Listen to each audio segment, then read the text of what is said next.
Let's make a tie together. The first thing I did is to turn my fabric to the wrong side and drew a start line from the side. Since my fabric isn't perfectly straight, I drew a start line, then squared across at the top. Next, I measured 30.5 inches in length and 7 inches in width, creating a rectangular shape. Then I cut it out. I marked the wrong side with a W and flipped the working pattern to the right side. Remember, flip it to the right side. I double checked my width to ensure it was still 7 inches. Then I marked 7 inches along the length side and slanted it with a ruler like you can see in the video before cutting it out. Cut it out.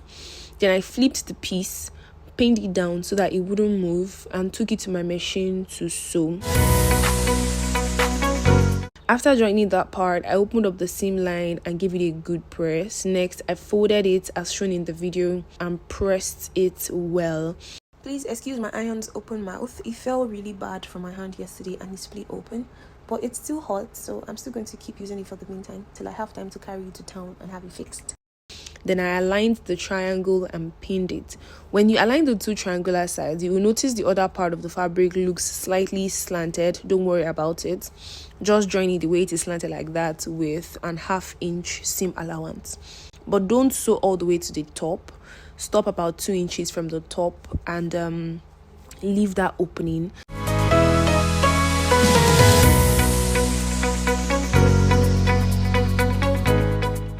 I turned the inside out already. Then I now realized that I forgot to press my seams open, so I turned it back to the wrong side and pressed it open, then turn it back to the right side. See, pressing your seam lines is very important because to me it just really elevates the look of whatever I make, and I never sew without ironing personally. After you've pressed your seam open, align it to have the shape of a tie. Just align it to look like what is in the video. So I set aside the piece and took my fabric again.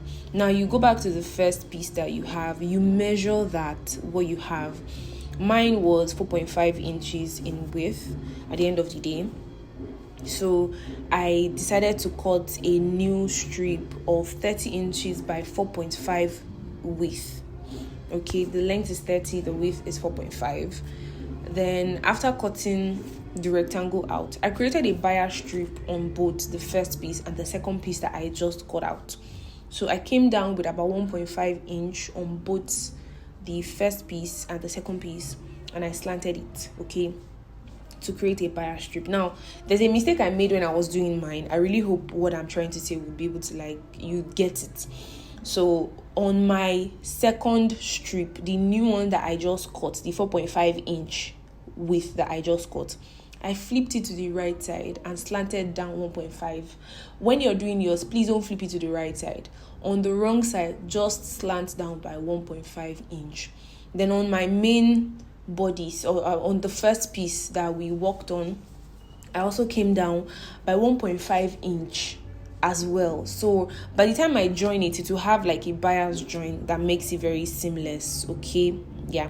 Another thing is when you're trying to join the bias ends, make sure that the upward slant is to the downward slant. If you align two upward slants together, the joining will look awkward, okay? Because I joined it using two upward slants facing each other. After joining, it looked very awkward, so I had to loosen it and cut out another strip and made my slant on the wrong side instead of the right side, okay? So I aligned it. I really hope this video you'd get what I'm trying to say, Sha. After joining and I aligned my bias cut well, I opened up the seam and pressed it well again. I then aligned it as it is shown in the video.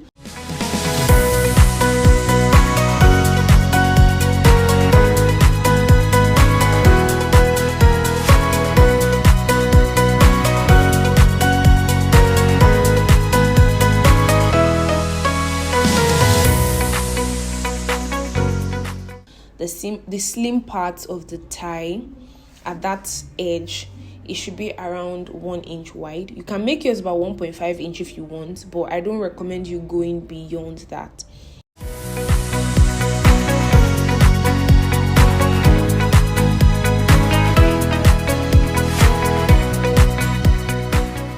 You can create any slant design that you like for the slim edge, the other edge of the tie.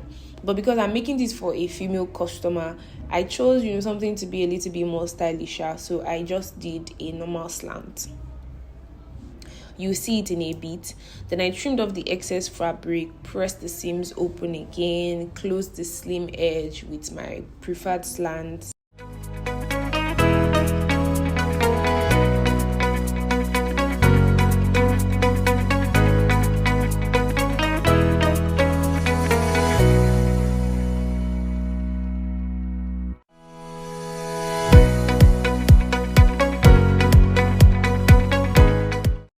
At this point, NEPA took light, so I switched to my gas iron because I always iron as I sew. Nothing can stop me. Even the NEPA cannot stop me. Are you kidding? So finally, I closed the opening using hemming gum. That part, you can unstitch it, but I did not unstitch. I closed it with hemming gum, but I didn't close it on camera. I forgot to film that part. I also used hemming gum to the triangular front to keep it neat and to prevent fraying. And that's it. Our tie is ready.